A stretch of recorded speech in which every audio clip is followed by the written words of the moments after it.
This is chapter 5 of the Third Geneva Convention.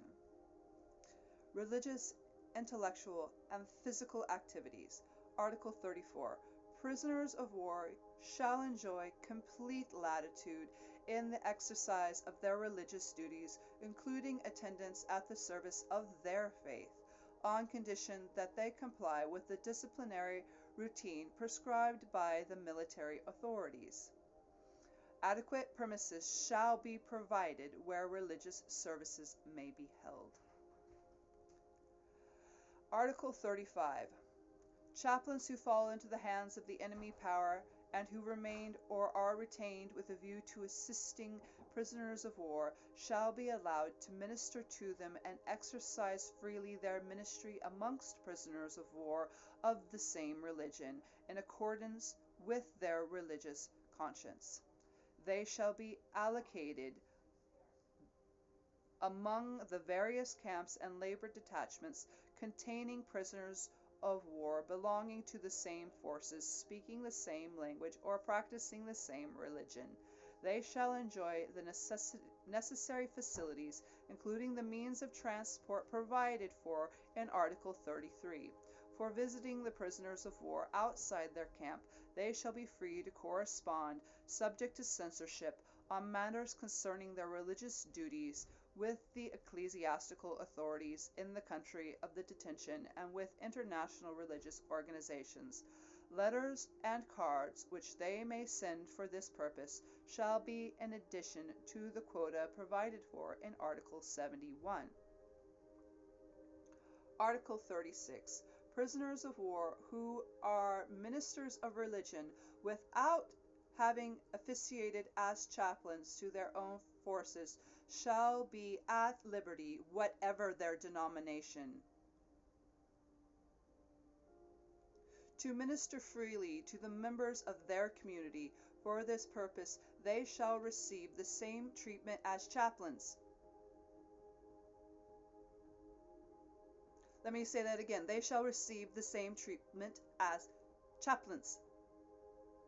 Did you not hear that? Let me say it one more time. They shall receive the same treatment as chaplains.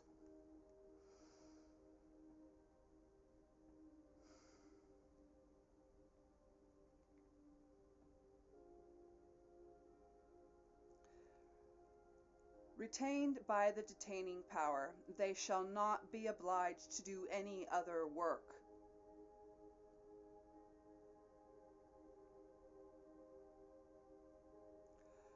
Article 37. When prisoners of war have not the assistance of a retained chaplain or of a prisoner of war minister of their faith, a minister belonging to the prisoner's similar denomination, or in his absence a qualified layman, if such a course is feasible from a conventional point of view, shall be appointed at the request of the prisoners concerned to fill this office.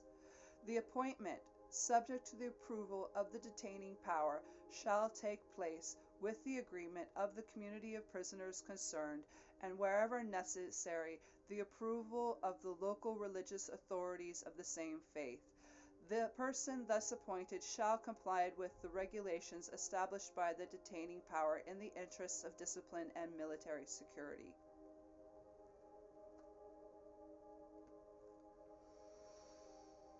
Article 38. While respecting the individual preferences of every prisoner, the detaining power shall encourage the practice of intellectual, educational, and recreational pursuits.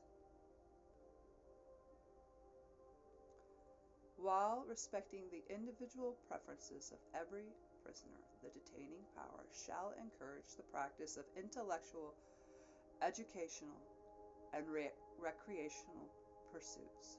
Sports and games amongst the prisoners shall take the measures necessary to ensure the exercise thereof, providing them with adequate premises and necessary equipment.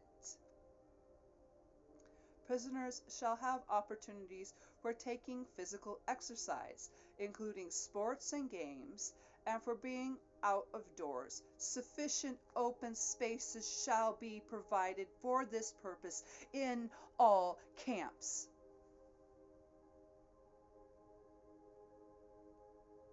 That means you don't get to put people in little fucking cages.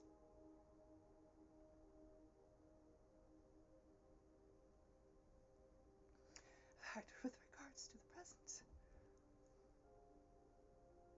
we're going to talk about the Fourth Geneva Convention in a little bit. And I'm going to ram it up where the sun don't shine.